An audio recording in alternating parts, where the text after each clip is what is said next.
China, and I give the floor now to the representative of the Russian Federation.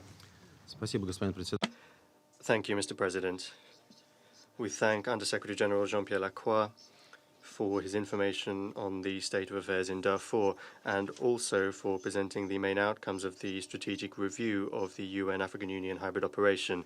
We listened closely to the briefing of ASG Andrew Gilmore on the human rights situation in the region. We share what's contained in the joint strategic review of the UN Secretariat and the AU Commission, namely the conclusions that in Darfur there is a notable improvement in the security situation. Some clashes with the Sudan Liberation Army led by Abdul Wahid Nur in Jebel Mada do not change that assessment. We also note a certain normalization in the humanitarian sphere. The overall trend of the situation in those regions where the Blue Helmets have already left has not changed.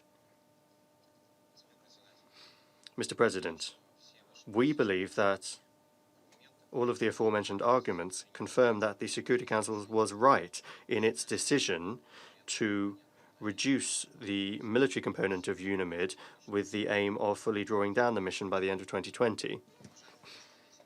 Distinguished representatives of the UK and Germany proposed a technical rollover of UNAMID, and they even referred to the African Union communique. For some reason, they only quoted it selectively.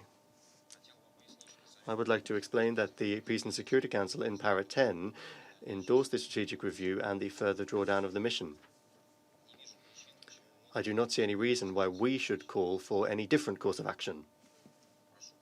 I would like to ask our colleagues to adhere to the spirit and letter of Security Council Resolution 2429 and to discuss parameters for the withdrawal of peacekeepers. Moreover, I must also draw attention to the fact that the discussion about your proposal for a technical rollover has only just begun at the expert level. We have not yet engaged in support of your text. Why are you, in spite of Security Council practice, declaring this in an open format, boasting and rather stalling the work of the experts? This does nothing for your work, and it makes our work a lot more difficult. In such steps, we can see every sign of megaphone diplomacy, which, as it seems to us, we've all decided to do away with.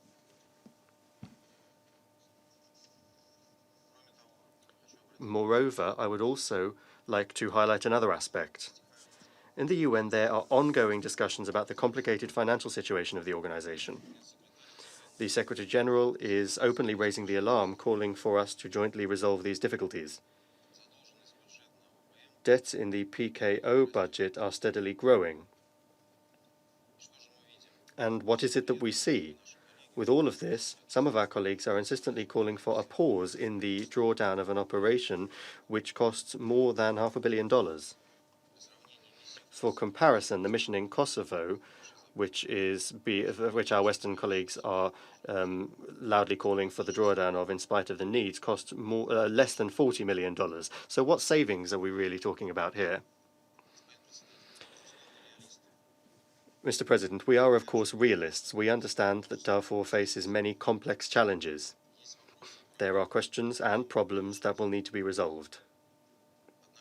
However, all of this is the job of peace building and not peacekeeping in any way. The UN African Union hybrid operation that was deployed 12 years ago has helped to overcome the acute phase of the crisis. An analysis of its activities will be extremely important for future peacekeeping operations. However, the time has come to concentrate on the recovery and economic development of the region. This must now be the international community's priority. Once again, we are surprised to note that a number of our colleagues around this table are using this agenda item not to discuss the parameters for the withdrawal of a peacekeeping operation, but to voice their assessments of the domestic political situation in the Sudan. Although, in the Security Council press statement that was agreed literally a few days ago, and also in the African Union communique, there is a clear appeal for people to refrain from any external interference. It seems that those sections of the communique are what our Western colleagues have decided to ignore. I would like to underscore that we believe that the resolution of the internal crisis in the country is a matter for the Sudanese people themselves. External pressure, ultimatums, open support for one of the parties in the negotiations, and also blatant interference in the internal affairs of a sovereign state is absolutely unacceptable. All of this will only exacerbate the disagreements. We're pleased to note at the same time the positive trend on the ground in the context of the Ethiopian mediation initiative. We must support the African efforts rather than telling the Sudanese people who are in a difficult situation what they need to do and how they need to do it. Believe me, they'll reach an agreement much more quickly without outside lecturing. In conclusion, I would like to ask two questions to Under-Secretary General Lacroix.